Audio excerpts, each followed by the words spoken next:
एक जगह सत्संग हुआ, किसी ने कहा कि दान करो। वो बोला आप सब तो कर रहे हैं, हमारा करना कोई जरूरी है? नहीं नहीं, दान सबको करना चाहिए। अपना किया हुआ भोजन ही अपने को तुष्ट पुष्ट बनाता है। ठीक है तो कल देंगे। 1 रुपया ले आया, चांदी का सिक्का चलता था उन दिनों। अब मुट्ठी में दबाए, बार बार सोचे कि दें कि न दें, दें कि न दें, लगा के दे ही डालें। अब तो बड़ी देर हो गई, तब तक सोचा एक बार देख तो ले। मुट्ठी खोली तो हाथ पसीज गया था। वो रुपए से बोला हम किसी को नहीं देते, तुम बहुत रोते हो। फिर जेब में डाल लिया। तो कुछ लोगों से तो छूटता नहीं है, कुछ लोग छूते नहीं है। आवश्यकता ना हो तो छूने की कोई जरूरत ही नहीं है। पर एक बार हम 2-4 महात्मा किसी के घर गए, उसने भोजन कराया। भोजन के बाद वो दक्षिणा देने लगा लिफाफा में। एक सज्जन बैठे थे, महात्मा थे, साधु वेशधारी, उनको दिया। सुनो, दूर दूर दूर दूर, महाराज हम छूते नहीं, एक तरफ रखो। तो औरों को तो ऐसे प्रणाम कर रहा था, उनको उन्होंने लेट कर प्रणाम किया। हमने कहा भाई त्याग की महिमा है, होना ही चाहिए प्रणाम। लेकिन दृश्य बदल गया। जैसे ही वो आगे बढ़ा तो वही सज्जन बोले कहां जा रहे? वो कहां ले पापा? तो आप तो छूते नहीं। हाँ छूते नहीं, इसमें बांध दो। तो हमारे बगल में एक सज्जन बैठे थे, बोले ये तो बांधते हैं। हमने कहा हाँ ये छूते नहीं बांधते हैं। अब उनको बड़ा बुरा लगा, और ऐसे कह रहे हो, ये कह रहे हो। हमने कहा महाराज क्षमा करो, अगर कपड़े से ही छूना था तो यह भी तो कपड़ा ही है भूत पांचों का बना यह वस्त्र सुंदर आपका, बनता बिगड़ता है यही नहीं कुछ बिगड़ता आपका। ये 5 तत्व का यह भी वस्त्र है, हमारे गुरुदेव कहा करते थे। और जाते नहीं है कोई दुनिया से दूर चल के, जाते नहीं है कोई दुनिया से दूर चल के, मिलते हैं सब यहीं पर कपड़े बदल बदल के। ये कपड़े ही हैं। वासांसी जीर्णानि यथा विहाय। तो अरे इस कपड़े से छूना था तो इसी कपड़े से छू लेते, जरूरत है ही तो जरूरत है ही तो द्रावणी प्राणायाम क्यों करो? ऐसे ही नाक पकड़ लो, ऐसे हाथ घुमा के पकड़ने की जरूरत क्या है? वो कुछ लोग छोड़ते नहीं हैं और कुछ लोग छूते नहीं हैं। पर श्री हनुमान जी ने बहुत बढ़िया आदर्श रखा। हनुमान जी ने पहाड़ को छुआ, हनुमान ते परसा कर पुनि कीन प्रणाम। हनुमान जी स्पर्श करते हैं सोने के पहाड़ का और हाथ जोड़कर प्रणाम करते हैं, क्योंकि ये धन है और धन हमारे यहाँ लक्ष्मी माता का रूप है, और लक्ष्मी माता के कारण ही हम सबका पालन पोषण होता है। माता की गोद में रहकर भी हम सब प्रसन्न रहते हैं। तो लक्ष्मी माता के भाव से सोने का स्पर्श करना, प्रणाम करना कोई पाप नहीं है। अब तो हमारी हालत ऐसी, एक हवाई जहाज बड़ी तेजी से जा रहा था, अचानक उसमें खराबी आ गई, दिशा सूचक यंत्र खराब हो गया और हवाई जहाज और तेज चलने लगा। तो पायलट ने सूचना दी कि एक तो दुखद खबर है, एक सुखद खबर है। दुखद खबर तो यह एक दिशा सूचक यंत्र खराब हो गया है, पता ही नहीं चल रहा है कि हम किधर जा रहे हैं। पर सुखद खबर यह कि जिधर भी जा रहे हैं बड़ी तेजी से जा रहे हैं। हमारी भी यही हालत, हमें पता ही नहीं कि हम कहां जा रहे हैं, पर जहां जा रहे हैं बड़ी तेजी से जा रहे हैं। अंधेरी रात एक मोटरसाइकिल चालक बड़ी तेजी से अपनी मोटरसाइकिल चला रहा था। चौराहे पर खड़े हुए सिपाही ने डंडा दिखा, ठहरो ठहरो ठहरो, तुम्हारी मोटरसाइकिल में लाइट नहीं है, कहीं दुर्घटनाग्रस्त हो जाओगे। वो आदमी बोला कि हम दुर्घटनाग्रस्त होंगे तब होंगे, तुम सामने से हट जाओ, क्योंकि इसमें ब्रेक भी नहीं है। ज्ञान का प्रकाश नहीं, संयम का ब्रेक नहीं। यह जीवन भी कोई जीवन है। एक ने कहा कि इतने थक गए। जी में आता है कि अब तो मर जाएंगे। किसी ने कहा फिर मरते क्यों नहीं हो? कहा मर के भी चैन ना पाया तो किधर जाएंगे। मरना समस्या का समाधान नहीं है। ऐसा किस काम का मरना, फिर मरना, फिर मरना। पुनरपि जननम पुनरपि मरणम पुनरपि जननी जठरे शयनम, ये संसारे खलु दुस्तारे कृपया पारे पाहि मुरारे, भज गोविंदम गोविंदम भज मूढ़ मते। भगवान शंकराचार्य कहते हैं बार बार जन्म बार बार मरण, यह कोई जीवन है? अहबाब क्या कहें, कारे नुमाया कर गए, कॉलेज गए, बीए किया, पेंशन मिली और मर गए।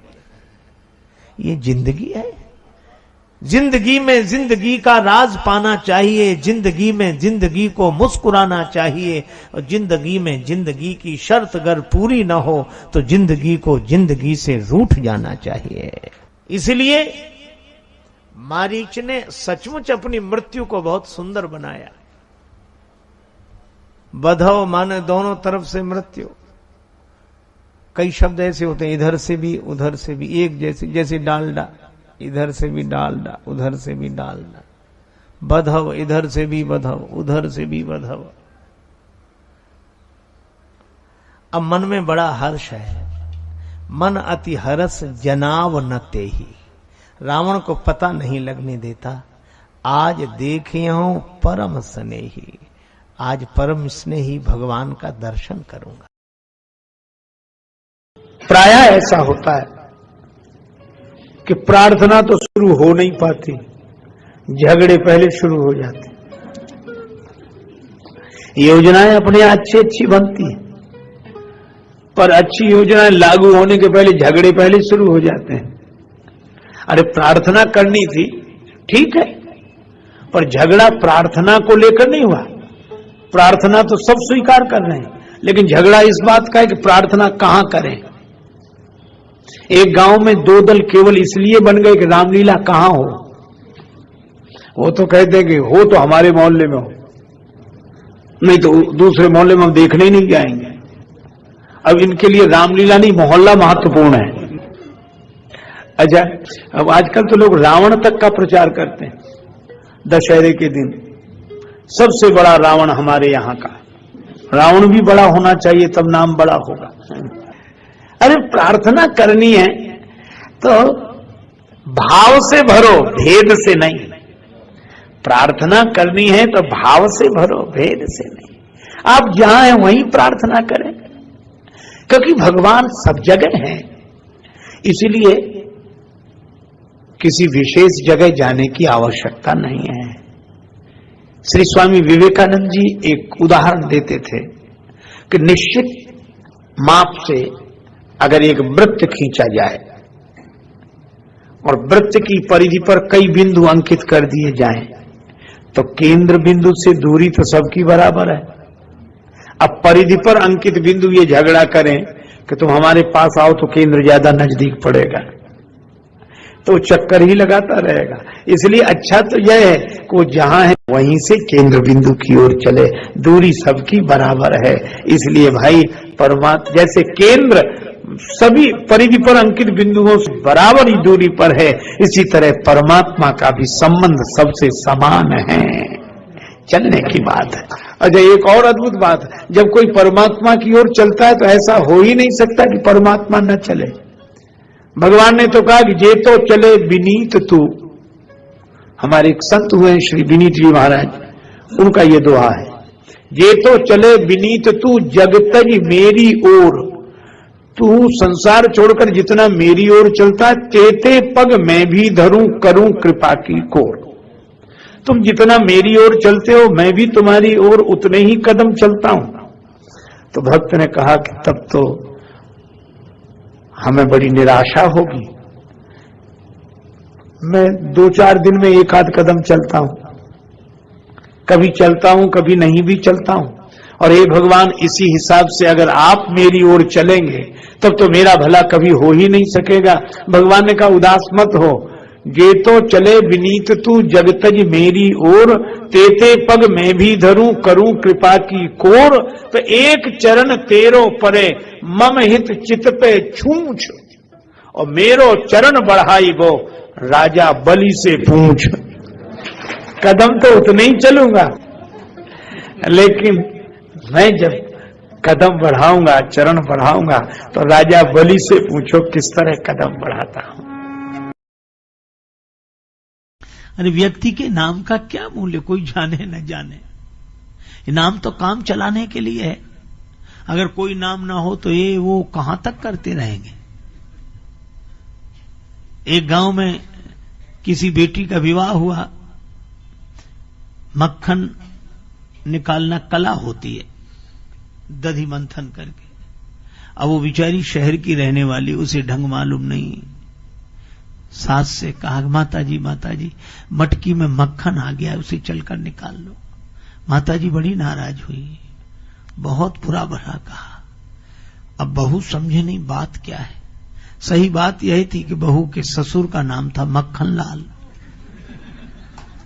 वो ऐसे ही चली गई कि मटकी में मक्खन आ गया। उसे कान पकड़े, क्या आइंदा ध्यान रखूंगी। पर उसके लिए तो फिर वही समस्या थी। तीसरे दिन फिर वही समस्या। तो गई, बोले माता जी मटकी में वो परसों क्या। अब वो फिर नाम लेना पड़े, तो यही बोली कि माता जी मटकी में ससुर जी आ गए, उन्हें चलकर निकाल लो। तो हम लोगों के नाम तो काम चलाने के लिए हैं। कोई भी नाम बना रहे। एक गांव में एक आदमी का नाम था ठनठन पाल। उसकी पत्नी को बड़ा बुरा लगे, क्योंकि मोहल्ले की सब बधुएं कहती, देखो ठनठन पाल की बहू आ रही है, वो ठनठन पाल। तो उसने अपने पति से कहा कि नाम बदलो।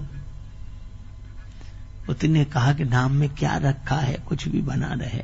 नहीं बदलो, नहीं तो मैं घर बदल कर चली जाऊंगी, मायके चली जाऊंगी। पति ने कहा कि भाई तेरी मर्जी, अब नाम में। तो नाराज होकर मायके चली, अपने पिता के यहां पैदल पैदल चली जा रही थी। रास्ते में एक बालिका लकड़ी बीन रही थी। इसने पूछा, बेटी तुम्हारा क्या नाम है?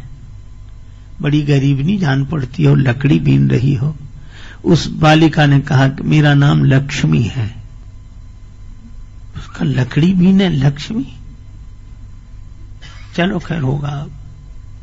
आगे चले, एक बैलगाड़ी में भूसा भरा हुआ। एक आदमी गाड़ी हाँकते आ रहा था। क्या नाम भैया तुम्हारा? तो बोला धनपाल। आगे बढ़े तो एक की शव यात्रा निकल रही थी।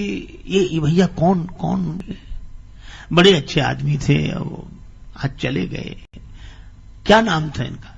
इनका नाम था अमर सिंह जी। वहीं से लौटे आई। पति ने आकर घर में पूछा कि क्यों लौट आई, नाराज गई थी तुम? कहा मेरी नाराजी दूर हो गई रास्ते में। कैसे? तो उसने कहा कि लकड़ी बीने लक्ष्मी और भुस ढोवे धनपाल, और अमर सिंह तो मर गए तो भले मेरे ठन पाल। जब यही सब होना है, लेकिन बड़ी कठिनाई। भक्तों के बीच में भक्ति बढ़े। कबीरा तेरी झोपड़ी गलकट्टों के पास, जो करेंगे सो भरेंगे, तू क्यों हो तो उदास। बड़ा मुश्किल है केर बेर का संग। कबीरदास जी बैठे, बगल में वेश्या की हवेली। अब उसी समय वहां नाच गान हो, इधर कबीरदास जी झीनी झीनी बीनी चदरिया। उनका ये बाबा जी की वजह से बहुत डिस्टरबेंस होता है। किसी ने कहा संत के पास है क्या? घास की झोपड़ी आग लगा दो, भाग जाएगा। आग लगा दे। कबीर की झोपड़ी जलने लगी। कबीरदास जी बोले कोई बात नहीं, बाहर मैदान में बैठ के भजन करेंगे। झोपड़ी में आग लग जाए तो क्या, मैदान को तो कोई कुछ कर नहीं रहा, मैदान में बैठे। मैदान बैठ गए। भगवान की लीला ऐसी, हवा चली, घास फूस के झोपड़े उसकी हवेली पे गिरे, आग लग गई, सब भाग गए। अब वो आई, चरणों में गिर गई, बाबा बचाओ बचाओ। बाबा बोले हमारा तुम्हारा झगड़ा ही नहीं है, तुम तो आराम से बैठो। हानि लाभ होते रघुनाथ की कृपा से, सब मोही मानवों को माथ ठोक हाथ मलने दे। बाबा मेरा सब जल जाएगा, बचा लो। बाबा बोले मैंने कुछ किया ही नहीं। तो फिर कबीरदास जी बोले, तेरे यारों ने मेरी झोपड़ी में लगाई आग, अब मेरे यार के भी जरा अरमा निकलने दे। एक बड़े अवतार कोटि के सिद्ध संत हुए हैं महाराष्ट्र की धरती पर ही, शेगांव में श्री गजानन महाराज, शिरडी साईनाथ उसी समय के संत हुए। उनकी जीवनी में पढ़ रहा था, वो अपनी परमहंस अवधूत दशा में बैठे थे, तो कुछ 9 युवकों ने मिलकर उनकी पिटाई कर दी। अब पिटाई करने के लिए लाठी नहीं मिली तो गन्ना, और गन्ने अपने अपने हाथ में लेकर उनकी पिटाई की। और वो बैठे रहे, पिटते रहे। पीटने वाले ही थक गए, पसीने पसीने हो गए, बैठ गए। और जब वो बैठ गए तो उठे, और उठकर वो गन्ने के टुकड़े टुकड़े हो गए थे, शरीर पर निशान थे। उन गन्नों को इकट्ठा किया और उनके टुकड़े से रस निचोड़ा, और रस निचोड़कर इकट्ठा किया और उन्हीं को पिलाया कि तुम लोग थक गए हो गए, लो पियो। तुम थक गए, पियो। इसीलिए साधु होना कठिन है, चढ़ना पेड़ खजूर, चढ़े तो चाखे प्रेम रस, गिरे तो चकना चूर। अच्छा, आप विचार करो, तुलसीदास जी महाराज 125 वर्ष की वय में विनय पत्रिका लिख रहे हैं, और उसमें कहते हैं, हे रघुनाथ जी, कबहू कहो यही रहनी रहूंगो, श्री रघुनाथ कृपालु कृपाते, संत स्वभाव गहूंगो। संत तो मैं हो गया पर स्वभाव नहीं मिला, क्या ये स्वभाव भी आएगा? एक बड़े सिद्ध कोटि के वयोवृद्ध महात्मा, सन्यासी संत, ज्ञान के पूरे अधिकारी, ब्रह्म भाव में रहने वाले महात्मा अपने छोटे गुरु भाई को प्रणाम करने लगे। उन्होंने, अरे महाराज आप क्या करते हो ये? बोले मुझे आशीर्वाद दे दो। बोले आप तो साक्षात ब्रह्म रूप हैं, आपको क्या आशीर्वाद? तो उन्होंने जो बात कही वो बड़ी अनोखी थी। उन्होंने कहा कि यह बात तो सही है, मेरी बुद्धि में निश्चय है, वैसी अनुभूति है, मैं ब्रह्म रूप हूं। फिर आशीर्वाद का है? बोले मेरा मन संत हो जाए, इसके लिए आशीर्वाद देता। मन में संत का भाव आ जाए, किसी से राग द्वेष ना हो, किसी की विपत्ति देखकर हम खुश ना हो, दूसरे को सुखी देखकर हम सुखी हो जाएं, संत है। आज का आदमी तो अपने दुख से उतना दुखी नहीं जितना दूसरे के सुख से दुखी है। तो संतों के जो लक्षण हैं, सीधी बात, मम गुण ग्राम नाम रत। भगवान कहते हैं जो मेरे परायण होकर दीन भाव से रहता है, सबको मेरा रूप मानकर अभिमान रहित होकर नीति और प्रीति पूर्वक जीवन यापन करता है। तुलसीदास जी ने एक दोहा लिखा, वो मैं सुना दूं आपको। शील गहन, जिसका शील मन शांति कभी भंग ना हो।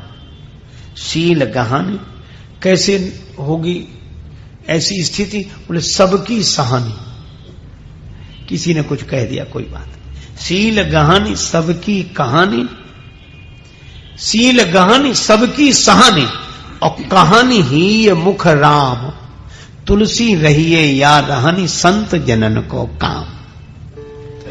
इसलिए भगवान कहते हैं कि जो मेरे प्रिय हैं, जो ऐसे संत हैं, कौड़ी रखे न पास में मांगत में सकुचाएं, तिनके पीछे हरि फिरे कहूं भूखे न रह जाएं।